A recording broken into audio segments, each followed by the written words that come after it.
सभी जानते हैं कि केंद्र विद्यालय एक बहुत ही शानदार स्कूल है, लेकिन सभी यह भी जानना चाहते हैं कि केंद्र विद्यालय में किस प्रकार की पढ़ाई होती है। नमस्कार, मैं सबकी शिक्षा में आपका बेहद स्वागत करती हूं और आज इस वीडियो में मैं आपको बताने जा रही हूं कि केंद्र विद्यालय में किस प्रकार की पढ़ाई लिखाई होती है। तो केंद्र विद्यालय में सबसे पहली बात तो बच्चों को CBSE यानी कि central board of secondary education के पाठ्यक्रम के द्वारा पढ़ाया जाता है और शिक्षकों को भी कड़ी परीक्षाओं के बाद ही केंद्र विद्यालय में पढ़ाने का मौका दिया जाता है। उनके कई साक्षात्कार होते हैं यानी कि इंटरव्यू होते हैं जिन्हें वो क्लियर करते हैं, ग्रुप डिस्कशंस होते हैं और उसके बाद ही वे केंद्र विद्यालय के शिक्षक बनते हैं। इसलिए सभी शिक्षक अपने अपने विषय में सर्वश्रेष्ठ होते हैं। अब बात करें पढ़ाई लिखाई की, तो पढ़ाई लिखाई के साथ साथ बच्चों को एक्स्ट्रा करिकुलर एक्टिविटीज़ में भी भाग लेने के लिए प्रेरित किया जाता है।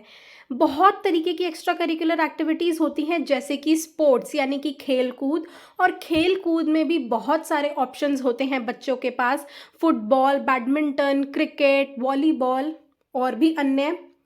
और इसके अलावा बच्चों को चित्रकारी, drawing, painting, art and craft यह सब भी सिखाया जाता है और बच्चों को गाना बजाना, ड्रामा, नृत्य यह सब भी सिखाया जाता है। और यह सब सिखाने के लिए उत्तम शिक्षकों को, कोरियोग्राफर्स को जो है केंद्र विद्यालय में एज टीचर्स रखा जाता है।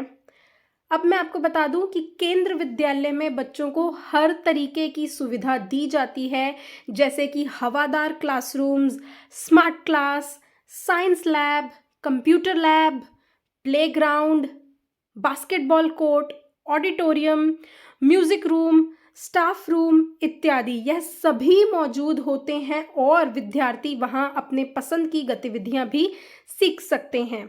इसके अलावा बच्चों के पास एक बहुत ही बढ़िया पुस्तकालय होता है यानी कि एक लाइब्रेरी होती है जहाँ पर जाकर बच्चे अपने पाठ्यक्रम से अन्य कोई किताबें पढ़ सकते हैं, अपने किसी फेवरेट ऑथर की किताबें पढ़ सकते हैं, पोएम्स पढ़ सकते हैं और फिर अपनी खुद की कहानियाँ और पोएम्स भी लिख सकते हैं अगर बच्चे जो हैं वो लिखने में रुचि रखते हैं तो। इसके अलावा केंद्र विद्यालय में विद्यार्थियों को 3 भाषाओं में पढ़ाया जाता है। तो हिंदी और अंग्रेजी में तो पढ़ाया ही पढ़ाया जाता है, बल्कि लोकल भाषाओं में भी पढ़ाया जाता है। जी हाँ, तो जिस भी राज्य में, जिस भी शहर में वो केंद्र विद्यालय और वहाँ पर जो भी लोकल भाषा बोली जाती है उस भाषा में भी केंद्र विद्यालयों को बच्चों को पढ़ाया जाता है ताकि बच्चे अपनी रोज़मर्रा की जो उनकी वातावरण है उससे अपने किताब की बातों को रिलेट कर सकें, बेहतर समझ सकें। और मैं आपको ये भी बताना चाहूँगी कि पूरे भारत देश में 1200 से भी अधिक केंद्र विद्यालय मौजूद हैं और सभी केंद्र विद्यालयों को केंद्र विद्यालय संगठन मिलकर संचालित करता है। इसीलिए सभी केंद्र विद्यालयों में एक साथ एक जैसी पढ़ाई होती है और एक ही तरीके के रूल्स एंड रेगुलेशंस को फॉलो किया जाता है। तो यह जो है एक यूनिफॉर्मिटी होती है, सब में समान काम होता है, समान सिलेबस को जो है फॉलो किया जाता है, समान सब्जेक्ट्स को फॉलो किया जाता है। बस जो लोकल भाषा है जिसमें बच्चों को कभी कभार पढ़ाया जाता है या कुछ चीज़ें समझाई जाती हैं वो अलग हो सकती हैं।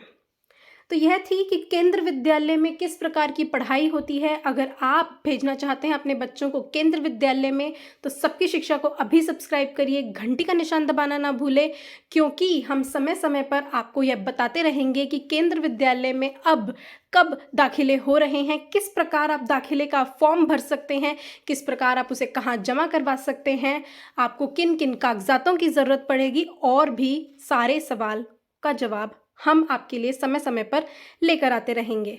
धन्यवाद।